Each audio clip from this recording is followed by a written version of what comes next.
read a couple of your commencement speeches from this spring, and President Clinton has talked about how he prefers that word, interdependence, to globalization. I'd love you to define what that means. Well, globalization basically refers, in most people's minds, to the increasing economic integration of the world, for good or ill. I like interdependence because our integration goes way beyond economics. It involves security, it involves culture, it involves information sharing. And I like interdependence also because it has no value connotation. It can be good or bad. It simply means that divorce is not an option. I mean, you think about it, that's all it means. I mean, it means we can't get away from each other. So whether you like it or not, your future is tied to mine and vice versa.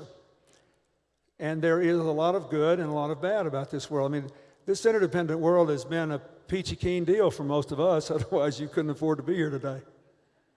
I mean, it's been great, and it's an interesting thing. This is a more diverse crowd than it would have been if we'd had this meeting 30 years ago. And your own life experiences are far more diverse. You've been more places, seen more things, you're in contact with more things, you're involved with people around the world. There's a lot of good about the interdependent world. But half the world's people are still living on less than $2 a day. 1 in 4 people will die of AIDS, TB, malaria, or infections related to dirty water. Nearly no Americans will die of that. 130 million kids never go to school. So, and the interdependence in the security area is highly interesting because I saw it again I was in London last week when they found those Mercedes that did not explode. And the British are, pretty stiff upper lip after this. I mean, London was bombed and they had the IRA, but still you could just see how everybody was walking down the street wondering whether that car had something in it. I think it's highly unlikely that the 21st century will claim as many innocent lives to politics as the 20th century did. We had World War I, World War II, the purges in the Soviet Union, the 3 of them took 20 million people out. You had the Holocaust, you had the Khmer Rouge in Cambodia, you had all the tribal wars in Africa, you had the Chinese Cultural Revolution. My God, a lot of people got killed in the last century. We're going to have to really work at it to kill as many innocent people in this century. The difference is, this time we think one of the victims might be us. That's, after all, the final power of the terrorists. You think, that's why I was so touched when I saw all these doctors groups in America and the United Kingdom condemning those terrorists. They're afraid now we're all going to be suspicious of each other. Why? Because we are interdependent. So even in security, walls are not readily available to us. Let's talk about London for a second, because there are certain assumptions that we've made about terrorism that the recent events in London seem to undermine. One of them is that we thought for a while that we would start getting homegrown terrorism in London, and these fellows were from out of the country. Yesterday, General Powell was talking about people are still lining up around the world to want to come to America. But the question I have is assimilation perhaps not working the way we thought it should?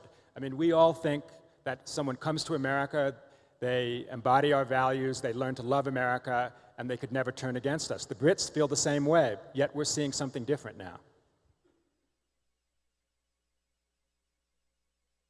But we're not really. I mean, both things can be true. It only takes one person to set off a car bomb. I mean, we could all figure out how to do it in a matter of 30 minutes. It wouldn't take much instruction to figure out how to put one of those things together and detonate it.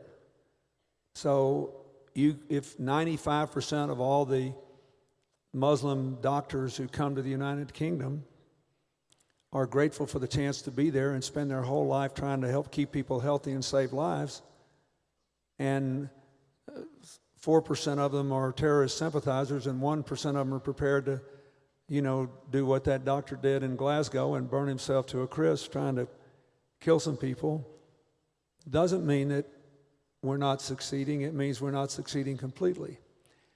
Again, I will say this is a question of identity. I think we need more thought given to this. Amartya Sen wrote a great little book last year called Identity and Violence, which I commend to all of you.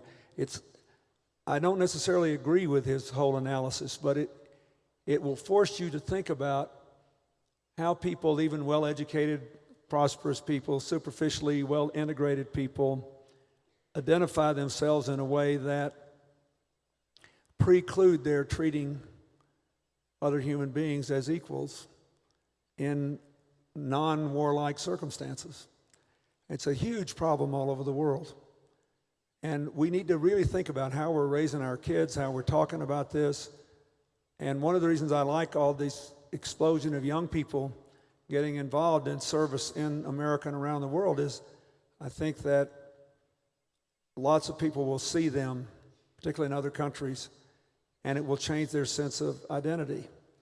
It's a huge problem. I mean, you've got a lot of these people, these doctors were doing pretty well in life, but they did not feel they belonged in the society in which they lived, and they felt morally, emotionally, maybe psychologically impelled to give meaning to their own lives by taking away someone else's.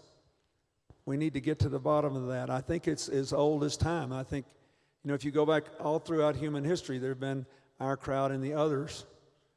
And one of the ways is, as Robert Wright said in his great book, Non-Zero, basically you could see human history as a struggle to create wider and wider and wider circles of positive interdependence. And at every juncture, when we run up against another alien force, somehow we have escaped annihilation.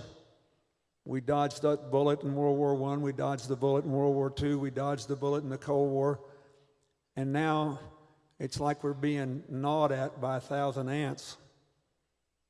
And there's all of whom have the power to effect the ultimate tragedy on whoever happens to be standing in the way of the bomb. So we're going to have to give a lot more thought to people who live among us but are not of our community because they do not feel they belong. Their identity, their sense of worth, their very sense of what gives their life its force and meaning requires them to be apart.